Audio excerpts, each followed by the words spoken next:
Thank you, Ananda, Leila, for the beautiful song. And I want to say namaste to everyone. Welcome. I welcome you with great love and respect from the bottom of my heart.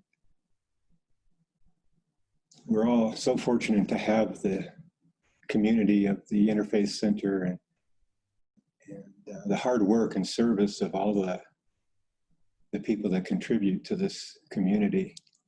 And I feel very honored to be asked to speak today. I'm going to attempt to cover a very broad and deep topic in what I hope to be a very simple and clear way.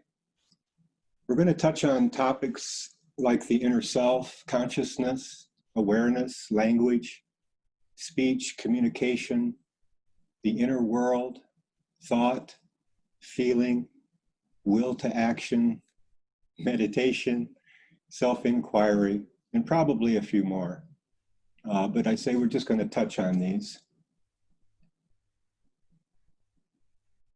Effective speech or communication is an amazingly complex thing to consider. It is just short of a miracle that we're able to effectively communicate or share any of our thoughts or feelings with another person. In these difficult times, it's more important than ever to listen and truly hear all the voices calling to us in this world of conflict, disease, suffering, and death. It is important to pause and deeply reflect on all the different aspects of the conflict and to offer mindful consideration, empathy, and compassion to the solution process. It is equally important to be heard, to effectively speak our truth with kindness, to dialogue with others, and to bring our highest potential to the conversation. We must first seek to understand before being understood. The key to effective speech is in effective listening. Listening to not only the voices of others, but to the voice of the inner self, and reconciling both of them in our inner world. The voice of the self may be defined as the voice of authenticity. It's the genuine voice coming from the clear space of good feeling. It's the voice of the soul, the voice of spirit, expressing itself through the inner faculties of thought, feeling, action, and awareness. Shaivism delineates 4 levels of speech that starts with the highest transcendental voice of the self and moves outward to the spoken word or speech. I'd like to share a short reading from Swami Atmananda's book, Consciousness is Everything, the Yoga of Kashmir Shaivism, where he speaks about the 4 levels of speech from the Shaivite tradition.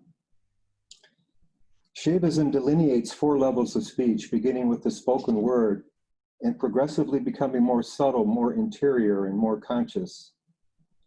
Gross speech is called Vaikari. One level more subtle and interior is thought. Thought is language that remains in our inner world. At this level, it's called madhyama, or meddling. One level more subtle still is pashanti. This is inner speech before language is formed. It is the pure impulse of intuition. Here we receive meanings all at once in one gulp.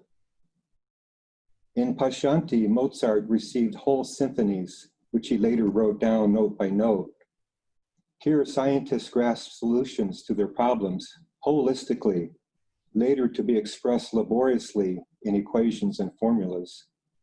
This is the level of direct knowing. The spoken word is like the leaves of a tree. It is the visible manifestation of something deeper and more central. Whatever is spoken or argued has its deep roots in consciousness. The 4 levels of speech correspond to the 4 bodies described by yogic scripture. The spoken word is the speech of the physical body. Thought is the speech of the subtle body. Intuitive knowing is the speech of the causal body. And pure consciousness is the speech of the self.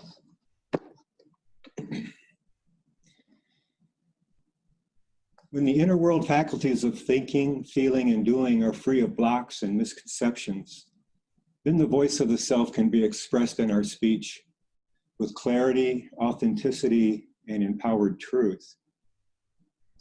These blocks and misconceptions arise in the form of cognitive bias, irrational thinking, negative emotions and self-talk, trauma, reactivity, and etc. And if left unattended or unprocessed, these blocks result not only in ineffective speech, but a host of spiritual maladies. Meditation, self-inquiry, contemplation, reflection, and mindfulness are all tools we can use to process the blocks that contract and restrict the ability for our true, divinely authentic, and clearly understood voice of the self to be heard. Academics define effective speech as speaking in such a way that our message is clearly heard and, if possible, acted upon. They say that there are 2 main elements to speaking effectively: what we say and how we say it. Shaivism would suggest that what we say is informed by thought and thinking, and that how we say it is informed by feeling and emotion. And the amount of gravitas, or the impact that our speech has, is informed by our personal power, or the health and vitality of our action center. There's a popular saying that has been true for so long that we don't really know its source. Some say it's from the Vedas, others from Lao Tzu. I've heard it attributed to Gandhi, Margaret Thatcher, Ben Franklin, and even Mark Twain. And it goes something like this: watch your thoughts, because they become your words. Watch your words, they become your habits. Watch your habits, they become your character. Watch your character, it becomes your destiny.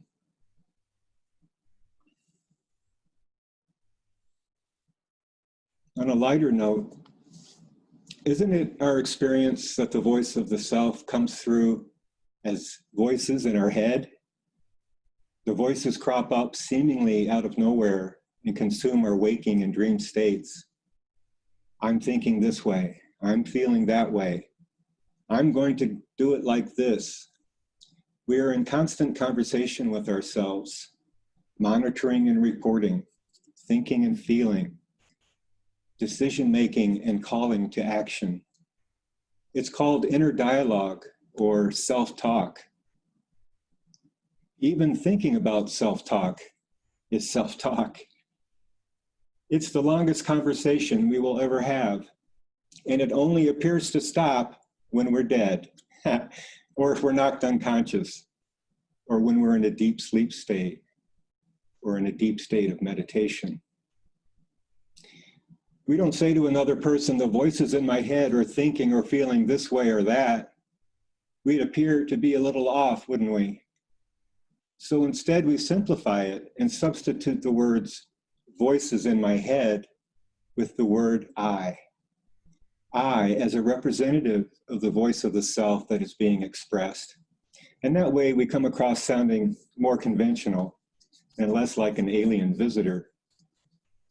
I'm thinking this way, I'm feeling that way, I'm going to do it like this.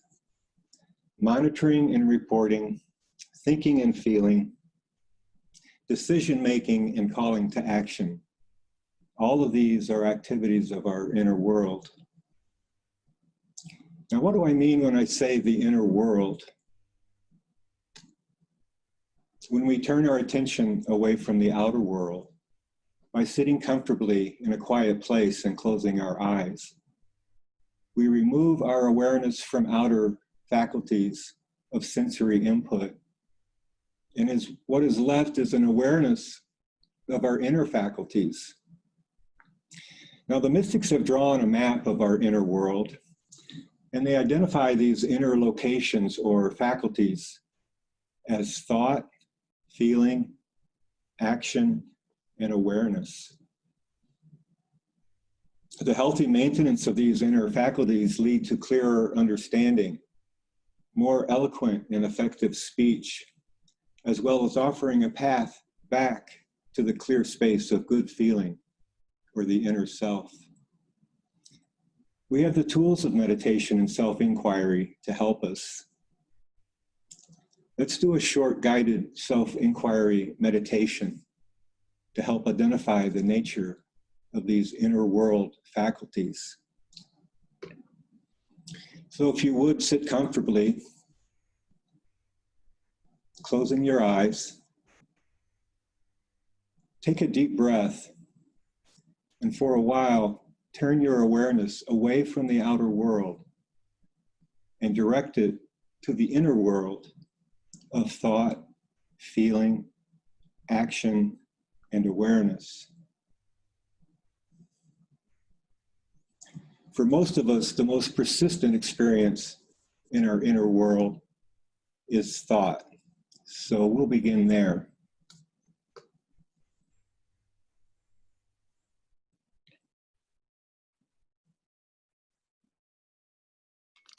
Just use the power of your awareness to shine light in your inner space. And often the first thing we become aware of is that inner self-talk. It comes across as thoughts. So what thoughts are arising within you right now? Where do you feel the thoughts? Why did that thought arise in this moment? From where does that thought arise and where does it go? Are you thinking positive thoughts or negative ones? Is your thinking open and expansive or closed and contracted? Are your thoughts uplifting or down-pressing? Are your thoughts divinely inspired, or are they a product of vitiated and limited thinking?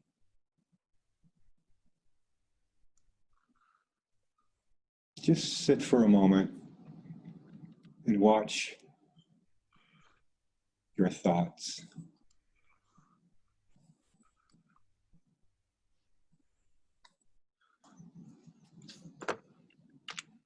The next persistent experience in our inner world is feeling. So let's turn our attention now to what you're feeling at this moment. What are you feeling right now? What's your mood? Where do you feel this feeling? Why did that feeling arise in this moment? From where does feeling arise and where does it go? Are your feelings positive or negative? Are your feelings uplifting or down-pressing?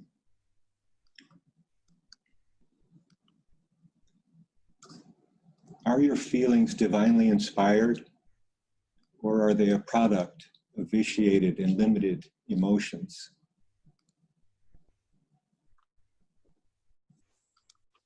Sit for a moment and allow yourself to feel the feeling.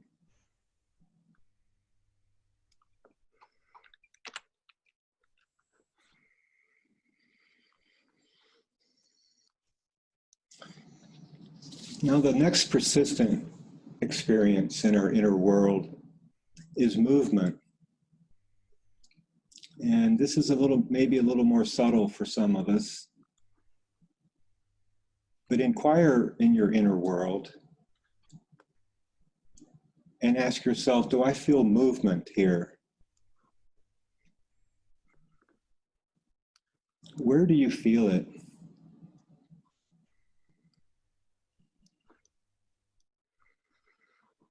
Is it fast or slow? Is it consistent or erratic? Is this movement constricted or is it free-flowing? Do you have enough energy? Are you preparing to act on something? Are you preconditioned to move in a certain way?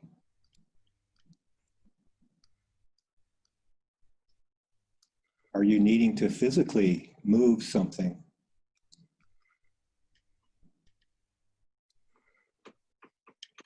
Is this movement beneficial or harmful?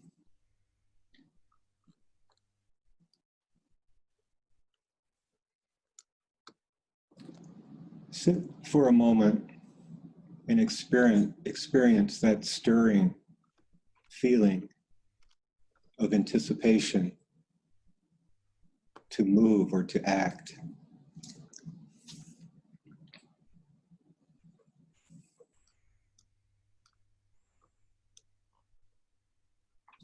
The next persistent experience in our inner world is awareness.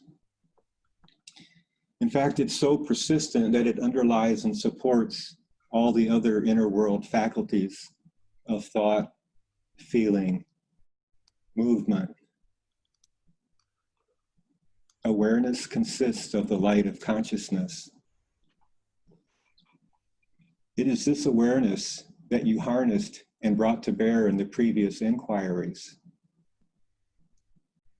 It was this awareness that was witness to the inner world. Awareness is the subjective fourth state that persists through all of our inquiry and meditations. So instead of focusing on the objects of awareness, let's turn that awareness on itself. Be aware of your awareness.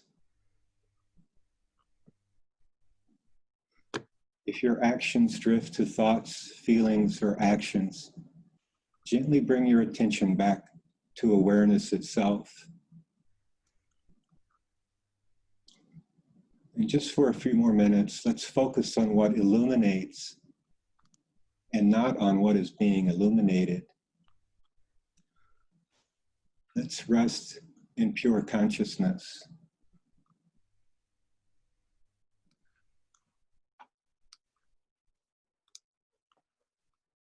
Let's rest in the light of awareness.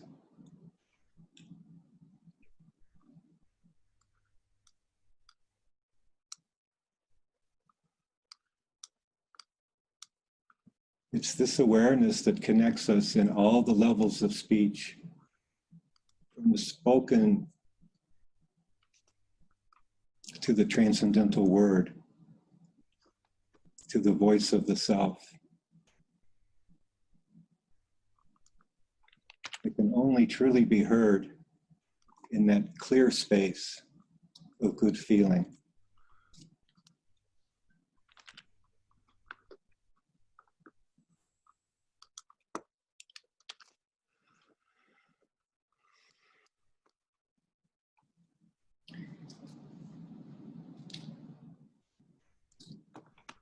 Now, if you would gradually bring your awareness back to the room.